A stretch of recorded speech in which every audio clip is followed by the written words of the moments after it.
စင်ကလေးတစ်ကောင်သည်အလွန်ကြီးမားသောနာရွက်တစ်စုံနှင့်မွေးဖွားလာသည်ထိုနာရွက်ကြီးများကြောင့်စက္ကပ်ပိုင်ရှင်ကယင်းတွင်တန်ဖိုးမရှိဟုထင်မြင်ခဲ့ပြီးစင်ထိန်ကလည်းအယုတ်ဆိုးဟုလောင်ပြောင်ခဲ့သည်သို့သောစင်မကြီးကတော့မိမိနှမောင်းဖြင့်စင်ထိန်ကိုလွှင့်ပစ်လိုက်သည်သူ့ကလေးကိုဘယ်သူမှအဆက်ခွဲခွင့်မရှိပါ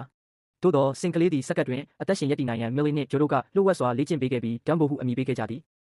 တနေ့တွင်ဒမ်ဘော်သည်မတော်တဆအမွေးတစ်ချောင်းကိုနှမောင်းဖြင့်ရှူသွင်းလိုက်သည်ထို့နောက်နာရွက်ကြီးနှစ်ဖက်ကိုခတ်လိုက်သည့်အခါအမှန်တကယ်ပင်ကောင်းကင်ဘုံသို့ပြန်တက်နိုင်ခဲ့သည်မီလီနှင့်ဂျိုတို့ကလည်းထိုအံ့ဩဖွယ်ဖြစ်ကိုအလုပ်ရှင်အားချက်ချင်းအသိပေးလိုက်ကြသည်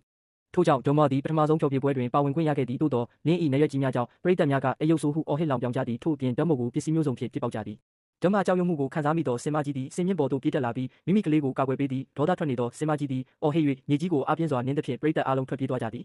ထို့ဖြစ်ကြောင့်စက္ကပ်ပိုင်ရှင်ကစင်မကြီးကိုရောင်းပစ်လိုက်ပြီးအသက်ရှင်ရပ်တည်နိုင်ရန်ဒမ်ဘာသည်လူများ၏အမိန့်ကိုသာနာခံရတော့သည်တနေ့တွင်ဒမ်ဘာသည်စင်မြင့်ပေါ်၌နှမောင်းဖြင့်ရေဆုပ်ယူကာမိငိမ့်သက်သည့်ဖျော်ဖြေမှုကိုပြုလုပ်ခဲ့သည်ဖျော်ဖြေမှုမှာအောင်မြင်ခဲ့တော်လဲအလုသမားတဦး၏အမားကြောင့်ငိမ့်သွားသောမိမှာပြန်လည်တောက်လောင်လာသည်ဒမ်ဘိုသည်အမြင့်စင်ပေါ်တွင်ပိတ်မိနေပြီးထွက်ပြေးရန်လမ်းမရှိတော့ပါထိုအချိန်တွင်မီလီကဒမ်ဘိုသည်အမွေးတစ်ချောင်းကိုနှမောင်းဖြင့်ရှူသွင်းလိုက်ရုံဖြင့်ပြန်နိုင်ကြောင်းတတိယသွားသည်ထို့ကြောင့်သူမသည်ဒမ်ဘာစီသို့အမြန်ပြေးသွားသည်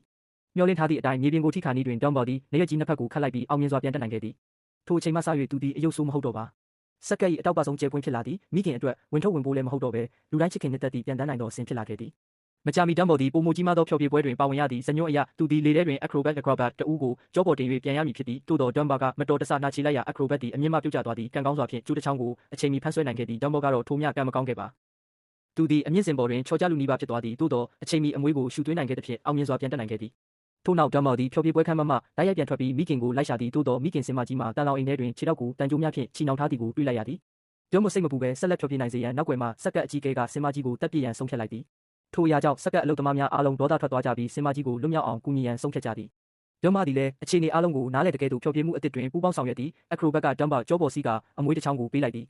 သို့သောယခုတစ်ချိန်တွင်ဒမ်ဘော်သည်အမွေးကိုလွှင့်ပစ်လိုက်ပြီးအမွေးမလိုဘဲမိမိအစွမ်းဖြင့်ပြန်တန်းနိုင်ခဲ့သည်